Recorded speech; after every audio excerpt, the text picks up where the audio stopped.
왜 공인영어가 아닌 편입영어로 공부했을까? 영상 끝까지 시청해주세요.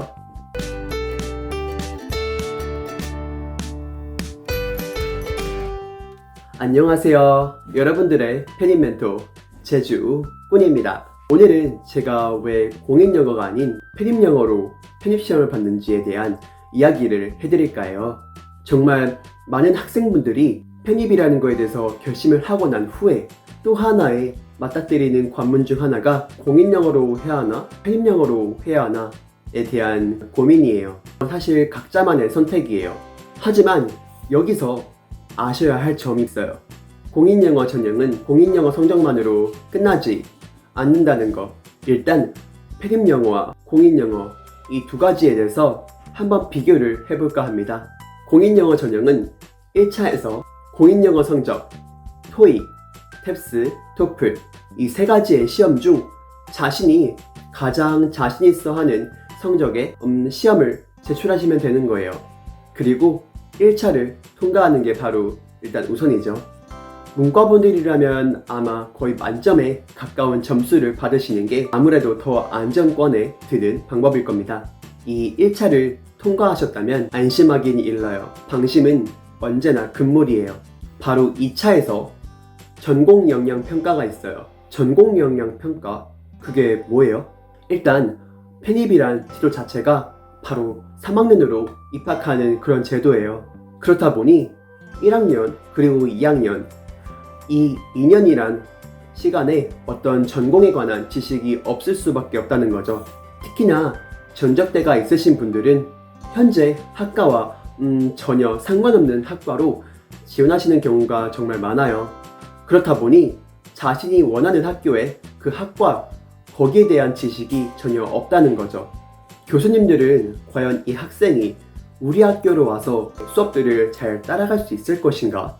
그거에 대한 의문이 있어요. 그래서 이 학생이 우리 학과에 대한 전공 지식이 얼마나 풍부한지에 대한 그 평가를 하는 게 바로 이 2차의 전공 역량 평가에서 바로 판가름이 난다는 거죠.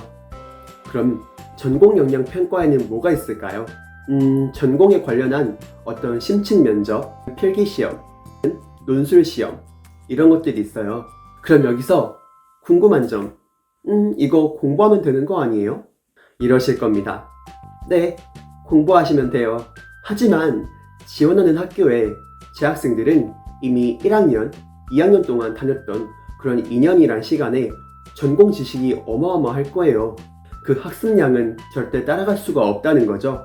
그럼 그 2년이란 시간 동안 공부했던 재학생들의 공부량을 과연 저희가 따라갈 수 있을까요? 아니죠. 짧은 시간 안에 그 방대한 지식을 다 머리 안에 넣는다는 것은 정말 어려운 일이에요. 그리고 공부를 하신다 하더라도 아마 중간에 지치실 거예요. 스스로에 대한 어떤 확신도 사라지게 될 거고 방향성 또한 잃게 될 거예요. 바로 내가 이 공부하는 부분이 시험에 나올까 하는 그런 의문도 들 거고요. 무엇보다도 교수님들도 사람이에요. 사람들이 평가하는 거다 보니 어떤 주관적인 견해 또한 들어갈 것이고요. 아무리 아름다운 답안일지라도 교수님이 가지고 있는 견해와 똑같지가 않다라고 한다면 솔직히 그건 정답이 아닌 답지가 되는 거죠. 그럼 편입영어는요? 편입영어 역시 1차와 2차 이렇게 나뉘게 돼요. 1차에서는 바로 편입영어에 대한 성적으로 판가름이 나게 됩니다. 그럼 2차에도 면접이 있잖아요. 하시는 분들 걱정 마세요. 2차에서 면접이 있는 학교도 있고 없는 학교도 있어요. 또한 면접이 있다고 해도 전공에 대한 엄청난 지식을 묻진 않아요. 기본적으로 편입영어에 있는 2차의 면접 전형은 인성면접이에요. 그렇다 보니 자신이 지원한 학교에 대한 어떤 포부라던가 전공에 대한 간단한 지식 정도를 표출한다면 충분히 뚫어볼 수 있죠. 그리고 2차보다도 더 중요한 건 바로 1차에서의 편입영어 성적이에요.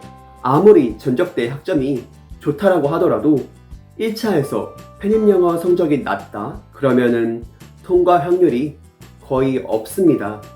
그렇다 보니 편입영어는 정말 어떤 객관성이 부여가 되는 것 같아요.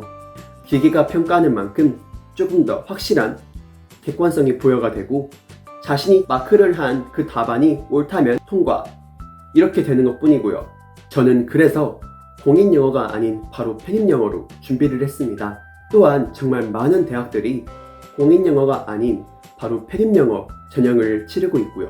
공인영어는 연세대, 고려대, 또 경희대, 시립대, 동국대 이렇게 5학교가 있고, 여학생분들이라면 성신여대 또한 있습니다. 그리고 많은 분들이 또 알고 계시는 직어국, 이 대학들 또한 공인영어로 치르고 있어요.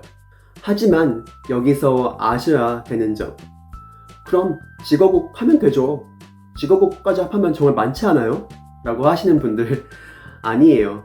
팔방곡곡을 정말 여행하시는 거나 마찬가지죠. 아마 스스로에 대한 체력 또한 많이 고갈이 될 거고요. 그래서 저는 더 많은 서울 안에 밀집해 있는 상위권 대학교들을 편입영어로 노려보는 게 더 합리적이다 라고 말하는 거예요. 요즘 너무 춥죠? 저도 요즘 춥더라고요. 사실 이런 추운 날씨에 정말 더 건강 관리는 힘써야 합니다. 이 자기 관리도 하나의 무기예요.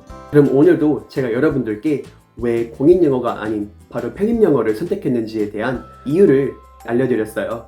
앞으로도 더욱더 유익한 정보로 찾아올 테니까요. 많은 관심 부탁드립니다. 오늘도 여러분들의 편입 멘토 제주 꾼이었습니다. 안녕.